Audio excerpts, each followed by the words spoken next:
So, if you've been following the news in the world of tech, Facebook, Meta, all that stuff, you've probably heard of this thing called the Metaverse. And, people talk a lot about it. Some people, I think, are pretty critical without really understanding what it is. And others talk these big, kind of almost vacuous ways of understanding it and the ideas and goals that it can do. But what actually is it? What can it do, and what is the future of it, right? So that's what I'm going to be getting into in today's episode of the BB&J podcast. I'm your host, as almost always, John Lint, and let's get into it. So first off, I want to clarify, Meta is not a specific service. It's not a specific platform, but what it is a series of interconnected 3D virtual worlds. That is precisely what it is.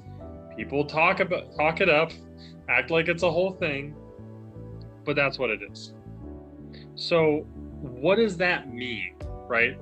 Because I can say, oh yeah, 3D worlds, but it's like, you might be thinking like, well, how's that different than like an MMO, right? A mass multiplayer online game.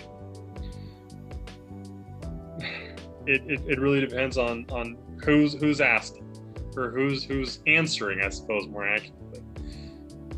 Some people say that this is no different than a lot of things that kind of already have existed in the past. I mean, I think even with, I know it's kind of silly, but Fortnite, the video game, you have seen a lot of weird ways of using the world and the maps that aren't necessarily tied to the traditional way that you use the game.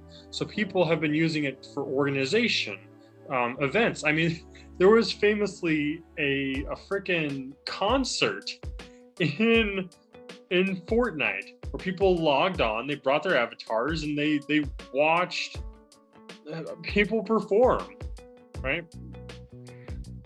So that is kind of the what could be considered, it's kind of like fringe metaverse, right?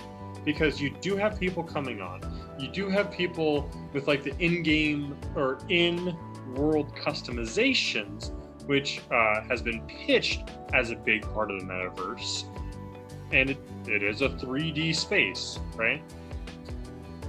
Some could argue that if it is a VR way of conferencing, then it can be considered metaverse. I think that's kind of a reductionist opinion or view of it, but that certainly is something that has been talked about as an application for the metaverse.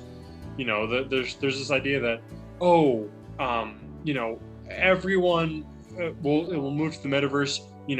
Hey, watch out, because in the next few years, almost all meetings are going to be conducted on the metaverse, and you're going to be going to all those events. All the business, all the workplace stuff is going to be on this virtual reality platform.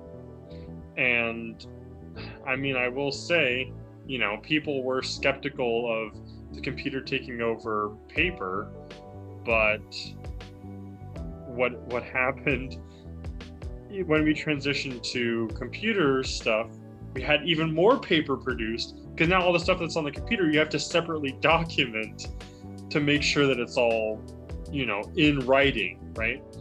And I think that's something people fail to recognize is like, not everyone is as technologically literate as perhaps we'd like them to be.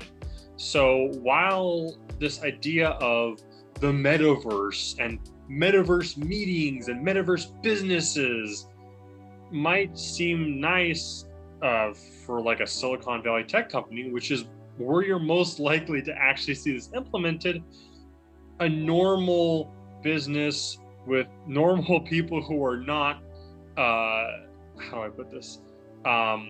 Universally technologically literate in every single aspect of tech, you're not really going to see widespread implementation because, I mean, people struggle enough with Zoom and it's a relatively straightforward application, right? But bringing virtual reality is like a whole nother level. I think, but the metaverse might continue to be a way of understanding specific parts of, well, the internet or cyberspace, if you want to call it that. However, I don't know how much long-term viability there is. That being said, like so many of these things, is there short-term viability? Absolutely. You know, these skins, people are buying and selling them as they do.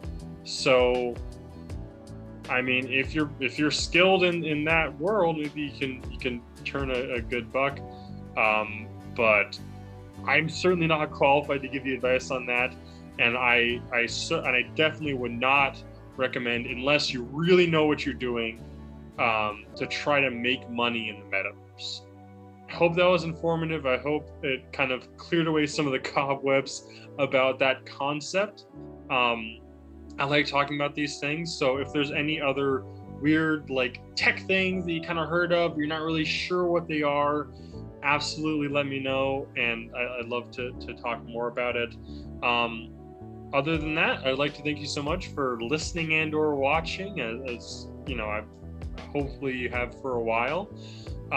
Make sure to like and subscribe, and I'll see you next week.